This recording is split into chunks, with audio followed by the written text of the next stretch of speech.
Have your hopes and dreams of a silver bull run been shattered by today's movement of silver's price? Well, I hope not. I'm going to pull you off the ledge in this video as we explore.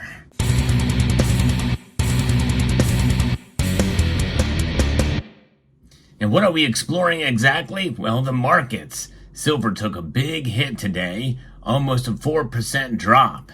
It is down under $30 an ounce right now, but all hope is not lost for sure. It is a little discouraging to see it fall below that psychological number of $30 an ounce. It is down $1.14 as I record this video, moments before the markets close. That's a 3.72% drop. It did get as low as $29.33 today, and it did get started out, and it did earlier in the day. It got up way early in the day to $30.92. In fact, most of that activity, most of the volume occurred, well, at around the New York time open, about 9 o'clock this morning. A lot of heavy volume, and we're seeing the after effects of it. So there's not much left in the wake except for a depressed silver price. There's a lot of things that are affecting this movement of the silver's price. A lot of factors this week, a confluence of it, including strengthening U.S. dollar that we're seeing, not by a whole lot, but it is up, and oil being going down, and also what we're looking for with jobs data. I think that might be a bigger thing that not a lot of people are talking about. They're expecting maybe higher job growth, and maybe that is what is making this kind of activity occur, or maybe not as much, which means that they're less likely to raise rates or lower interest rates, rather. They're not going to raise rates. I think everybody is pretty much writing that off. But what the Federal Reserve is going to do, the meeting, I think, is on June 12th. And likely they're going to keep rates the same. But it may be a while before they lower rates. And I think that's what they're betting on. And the jobs numbers may give us some sign of that to come. It's a sell everything mood this morning in this piece from Forex Live as the flight to safety reverberates across asset classes, including precious metals. Gold was not immune from this as well, but it only fell 1.04%, down $24.50 as I record this video to $2,327. Platinum and palladium got hit pretty hard too, especially platinum. It's sitting right at $1,000 per ounce. You've heard me say that I think platinum is an undervalued asset, and I still think that anything under $1,000 platinum is a steal. And especially given the volatility that we see there and the rarity of the metal and where things are going, I think that platinum has still room to move to the upside. Palladium, I still think, has room to move to the downside. It's down $10 to $940. We're looking back here to see, as the last few months were the performers for silver, and we had before the significant pullback that we saw 3 days of last week. Yesterday, I thought for sure, well, we're going to sort of see a resurgence of silver's price, and it did go up a little bit, but not much. And now it's down below 30. Now it's feeling the pinch for sure in this market. Now reporting from Kitco, they're saying that gold and silver prices being sharply lower. U.S. trading due in part to a big sell-off in crude oil prices this week that has sent shudders through the entire raw commodity sector.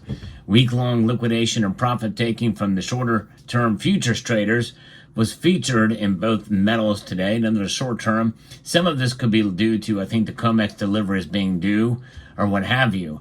And so some people may attribute to some of this movement to price suppression or manipulation. And don't discount some of that, but I think the natural market, with the conflux of a lot of these different areas coming together, with the employment, oil, what the Fed is going to do, and other factors, I think, are playing a part. Now, NYMEX crude oil futures slumped to a 4-month low of $72.48. It's now up from that right now. In fact, as I'm looking live, it is here now at $73.35. So it's kind of pulled back, which means that we could possibly see the metals correct tomorrow. And we very well could see silver recapture that $30 mark again if oil plays a pretty big role today, and it sounds like it is one of the deciding factors for the price movement to the downside. In the 3 trading sessions, prices have lost over $5 a barrel for oil. The drop in oil prices comes as OPEC has agreed to extend its existing production cuts. And you would think that means that oil prices would go up. Worries about a slowing global economic growth are prompting much of the selling pressure on crude oil. There are also doubts that OPEC can hold together its collective output reduction quotas for an extended period. Raw commodity sector leader crude oil's price downdraft is also spilling over into selling pressures in other raw commodities, and gold and silver are part of the wake of that. If oil prices continue to drop in most other raw commodities, markets will have a much harder time scoring price gains. Now, what they don't talk about in this piece is what Biden has announced, that they are releasing more of the oil reserves, obviously for political reasons, and that could be part of what is keeping oil's prices down. So I think as we start to see that, we could very well be the beginnings of the summer doldrums for silver, and that could be a part of it. Just as much to the upside as we see a lot of volatility out there geopolitically, and certainly politics plays a role to the downside as well, and I think that's what we're seeing here. But on the employment front, if the data point will come out this Friday's May employment situation report from the Labor Department. The key non-farm payrolls number is seen coming in at up 178,000 versus the April report showing a gain of 175,000 jobs. So if that is indeed the case, well, that means that they have a more opportunity there, and the Federal Reserve may think, okay, well, we can probably cut because the jobs keep growing further beyond expectations. So it's going to be very interesting to see how that plays out, but they're betting on it right now with these numbers, I think. Investors and traders are also anticipating the European Central Bank's meeting that's happening on this Thursday, and they're saying that they could get ahead of the central bank pack and cut as its main interest rate and by 25 basis points. So they may start cutting now, and that may not bode well for low silver prices. So we may see silver prices go back up again, even though it's a different central bank. But when you think about it, the dollar holding steady and its strength up a little bit, even though it's not that much today, that could play a role in putting kind of at odds with what the European Central Bank does, and maybe put pressure on our central bank, the Federal Reserve, to indeed cut. And I do think they're going to do it anyway for political reasons. And I think that's probably going to happen in September now. In fact, one of the first people that made that prediction was Pistol Pack and Pilot, I think. And I agree, September would be the perfect time to do it, just in time to affect the elections. So it's fascinating to see what moves the markets and what moves silver's price.